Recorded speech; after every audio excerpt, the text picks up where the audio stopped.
So finally you've decided to build muscle, gain strength and get into shape. Will you make faster gains by training calisthenics at home with your own body weight or by lifting weights in the gym? Let's be honest, originally I didn't know either. Imagine yourself making muscle and strength gains faster than you ever thought possible. Well, here's how you do this. Have you ever noticed it's not by doing more exercise, but by doing the right type of exercises that gives you the results you want? Well, by the end of this video, you'll be doing this too. I used to do the wrong combination of exercise and not make progress. And you'll see here how I tripled my muscle and strength gains with just one minor change. So let's break it down for you. What most people don't realise is your body doesn't know the difference between force applied from your own body weight and external force in the form of resistance or weights in the gym. And because the core feature of calisthenics is it is made up of exercise using your own body weight, which means as long as you can apply the same amount of resistance in calisthenics when performing exercises such as push-ups, pull-ups, elevated pike push-ups,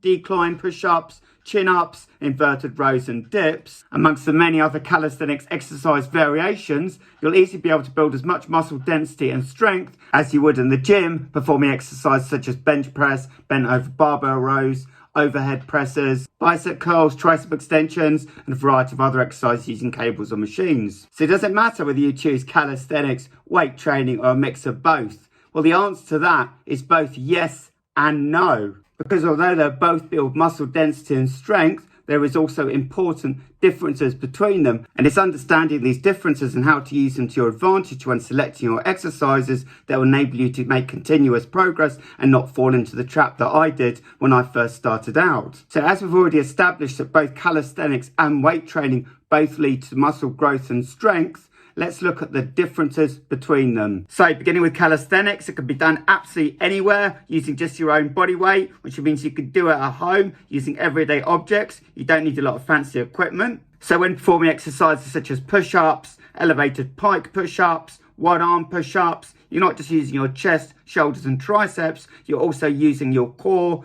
glutes, thighs, hamstrings and even your calves. Similarly, when you're doing chin-ups or pull-ups, you're not just using your lats and biceps, but also your rhomboids, scapula, traps, rear delts, and virtually every muscle in your upper back, which means that when you're doing calisthenics, you're giving your entire body a solid workout, giving your body a more sculpted appearance as well as the development of functional strength because you're lifting your own body weight that can be carried across to real tasks in real life. However, it can be challenging in calisthenics to apply progressive overload and target the muscles in exactly the same plane of motion to continuously develop the same muscle groups in the same way. Yet despite this, no matter what level you are in your calisthenics journey, whether you're a beginner starting out, you're more advanced, once you master and apply the many variations of specific exercises, it's perfectly possible to apply progressive overload by using a variety of exercises that target the muscles in a very similar way, leading to consistent muscle and strength gains. For example, if you're a complete beginner, you can start by doing push-ups on your knees, moving on to standard push-ups, archer push-ups, assisted one-arm push-ups, and eventually one-arm push-ups. Just as with your shoulders, you can begin by doing pike push-ups, moving on to elevated pike push-ups, weighted elevated pike push-ups, and eventually handstand push-ups. Similarly, with exercise for your back, you can start off by doing inverted rows, just using 2 chairs at home, moving on to assisted band pull-ups, jumping negative pull-ups, pull-ups and eventually weighted pull-ups. And although it's possible to apply the same principle to your legs in terms of progressive overload, especially when you're starting out, it's not always possible to develop your legs in proportion to your upper body, as these are a far more powerful muscle group. No matter how many body squats, bridge raises, calf raises and other similar calisthenics lower body exercises you may do. Now compare this to weightlifting in the gym. It is easier to add progressive overload when you're using dumbbells or a barbell, as you can go up by 2.5 kilos on each exercise. So you can go from 20 kilos, 22.5 kilos, 25 kilos and so on. It's also easier to develop the legs, as you can use a heavy barbell to do weighted squats, or targeting your hamstrings, you can do stiff-legged deadlifts with heavier dumbbells. It's also easier to develop your maximum strength, as because there's no limit to the amount of weight you can add any specific exercise. But the drawbacks are you need access to a gym that not everyone has or can afford. Also, when you're travelling, even in the best hotels, the fitness centres are often not sufficient to meet your needs. Plus, despite it being easier to isolate specific muscle groups, when you're performing compound lifts in the gym, for example incline dumbbell press, you might be targeting your upper chest, front delts and triceps, but you won't be hitting as many muscle groups as you would be when doing decline push-ups, which will be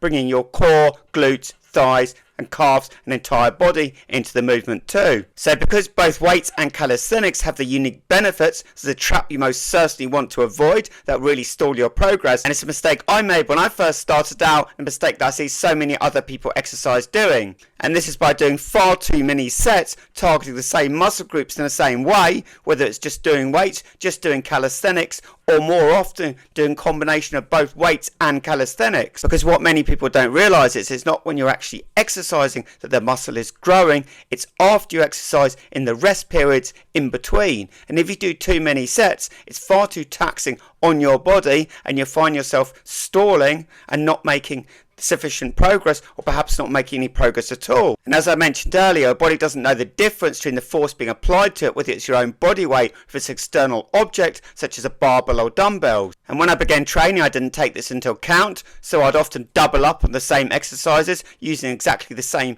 body parts in the same way by doing, for example, push-ups and barbell press, or by doing decline push-ups and incline dumbbell press. And similarly for my back, I'd often do pull-ups, inverted rows, bent over barbell rows, and to make matters worse, I'd be doing each of these exercises for 2 to 3 sets. And because they're targeting exactly the same muscle groups, for example inverted rows, bent over barbell rows, I'd be doing between 4 to 6 sets for each exercise, which is far too much. And what you should most definitely avoid, which many other fitness influencers agree with, is you should not be doing push-ups every single day as well as another program on top of it, because your body needs time to rest in between your workouts. So it's absolutely essential to structure your routines in such a way where you get that sufficient rest, which should be between 48 to 72 hours before targeting similar muscle groups or the same muscle groups, i.e. pushing or pulling routines. And this is especially the case when you're performing your reps to maximum capacity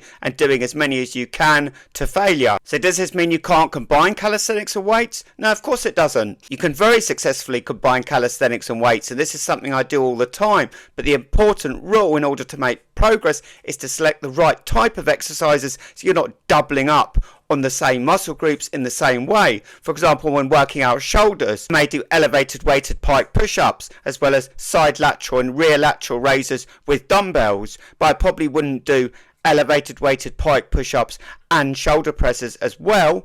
And if I was to do that, I would most definitely reduce the number of sets, and I certainly wouldn't be doing those exercises 2 days running without sufficient rest in between. And the exact same principle applies to any other body part that you're training as well. So whichever form of exercise you choose, whether it's calisthenics or weights or a combination of both, it's essential to structure your program properly in order to make consistent and progressive gains in your fitness journey. And for some examples of how to effectively do this, check out some other videos such as the Ultimate Upper Body Home Workout Challenge. Also, for those of you looking to target every single muscle in your entire body in one workout using a combination of both weights and calisthenics, check out my full body workouts, which I've arranged in playlists for your convenience. So if you found this video helpful, don't forget to hit that like and subscribe button, share with your friends, turn your notifications on so you don't miss out on any future videos. I'll be posting my next workout video on Wednesday. Have a great week everyone, and thanks for watching.